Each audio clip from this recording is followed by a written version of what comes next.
dijanjikan profit ya. Profit. Profit itu 20% dari modal yang disampaikan oleh termasuk dari Pak. Nah, kemudian setelah itu berkali ada imbal jasa ya. Juga karena Bapak ini termasuk dari korban juga. Panggilan itu termasuk dari korban juga. Yang beberapa kali memang dikasih imbal jasanya, imbal profitnya juga. Setelah itu dijanjikan sampai 1 tahun ya, 1 tahun dikasih. Habis itu dijanjikan dengan ceknya juga kosong. Akhirnya dikasih laporan ke komisi, sekarang itu sudah disidangkan sudah terbatas di pengadilan. Jadi ini modusnya adalah modus kerjasama mengadakan penipuan agama. Dan saking jahatnya orang itu, jadi ini yang saya yakin banyak orang yang masih takut untuk melapor. Karena apa? Ketika kita melapor, kita dilaporin balik, plus kita dilaporin ke pengadilan. Jadi pencuri-pencuri ini, yang maling-maling ini, yang cantik dan ganteng ini, ketika kita mau marah, ketika kita melapor polisi, dia laporin kita ke pengadilan. Uang prestasi. Jadi memang orang yang nanti yang mungkin tidak punya lawyer, yang mungkin lawyernya masih rada-rada awam gitu, jadi mundur. Karena apa? Wah, kita baru meminta uang tagihan kita yang harga 200 juta atau 300 juta, kita dilaporin ke pengadilan, dilaporin ke Polres atau apa. Jadi akhirnya udahlah ikhlasin aja 200. Kaliin aja 200 juta dikali berapa? Kalau 20 orang udah berapa? 20 miliar.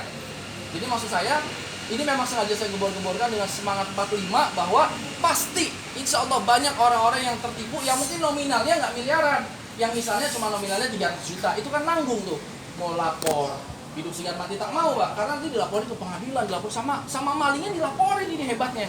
Jadi maling pakai perangkat hukum seolah-olah merasa dia benar, padahal dia adalah maling gitu loh. Nah, kalau kayak kami kan alhamdulillah nominalnya besar-besar tuh, di atas saya 8 miliar, ada yang 4 miliar. Jadi kita memang memperjuangkan betul-betul, dan alhamdulillah masih ada sisa-sisa lah sebelum kita akhirnya melakukan banyak PHK. Saya sangat prihatin karena apa? Perusahaan saya jadi tutup, yang mana tadinya itu menghidupi banyak orang. Berapa karyawan kita waktu itu? Ada sekitar 12 orang lebih. 12 orang itu jangan lihat 12 orangnya, tapi kan dia juga punya anak dan istri. Itu terpaksa harus tutup. Belum lagi kantor rekan kami akhirnya tutup gara-gara penipuan ini gitu. Nah, kalau yang cuma 300 juta, 200 juta, mungkin orang segan. Udahlah, ini apes.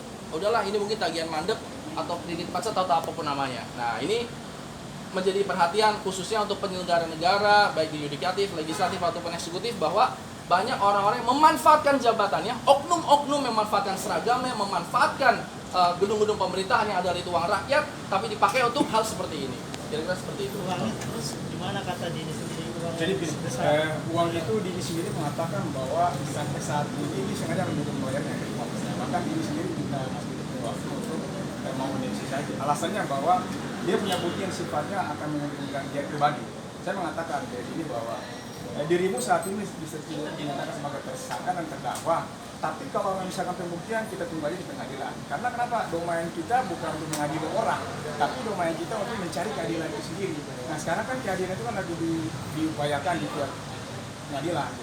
Nah, cuman mereka ini ada berkeruk yang tadi disampaikan sama Mas Luki bahwa dia mengadakan bekerja sama. Di samping sisi dia memiliki keuntungan.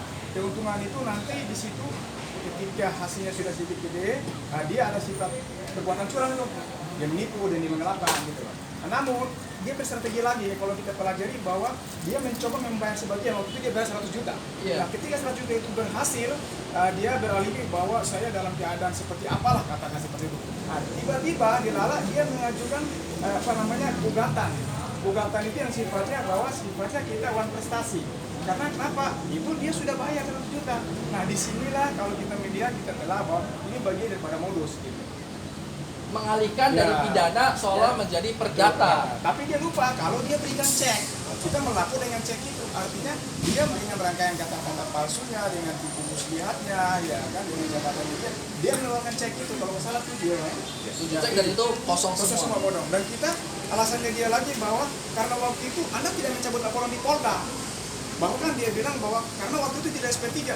Proses SP3 itu nggak segampang dan tidak semudah itu, tentu akan ke situ, tapi kan kita melalui proses, yaitu proses permohonan pencabutan laporan. Namun pasal 37, 38 itu kan sifatnya kan deliknya kan delik biasa, boleh kita berdamai, tapi kadang-kala penyidik bilang lu berdamai, tapi kalau ini berjalan mengantisipasi, menghindari jangan sampai ada oknum-oknumnya ini ditipu. Buktinya tadi kan ada beberapa yang ditipu juga itu. Ya, Juan Cia dan sebagainya. Saya mau tanya Mas juga Rugi, nih, terus Bang. harapan Sedikit, saya tanyakan juga. Jadi ketika saya laporkan, tiba-tiba dia bilang sama pengacara saya, udah laporin aja, nanti kalau gua tersangka baru gua bayar. Nah, di sini jelas-jelas bahwa dia sudah hitung bahwa uang yang dia tipu puluhan miliar, dia akan mencari oknum-oknum yang jahat di peradilan ataupun di pokoknya oknum yang jahat untuk hitungnya gini nih, bahasa kasar mungkin saya akan hitung untuk hal ini, tapi saya babat aja. Jadi ibaratnya dia nipu 40 miliar, dia udah siapin uang sekian untuk pengamanan. Sekian gitu, di plotting entah kemana gitu. Jadi hitungannya kalau bisa sampai gua kena ketahan pun di penjara setahun 2 tahun, tapi gua dapat uang 20 miliar. Saya rasa tuh seperti itu karena dia sudah bilang bahwa udah laporin aja, tenang aja, nanti kalau tersangka baru gua akan bayar gitu. Gelar perkara, terus gelar Jadi dia perkara. udah hitung nih. Ini dia kan ini oknum, ini kan PNS nih. Oknum PNS ya di kementerian. Dia akan mencari orang yang sebangsa dia juga, oknum-oknum yang ada di pengadilan, oknum-oknum yang ada di kepolisian, oknum-oknum yang ada di kejaksaan untuk berkoalisi busuk untuk mencari bahwa udah kalau misalnya gua nipu 40 miliar, oknum lu gua kasih sekian, lu protek gua ya. Nah, itu dia udah hitung itu. Dan ini saya rasa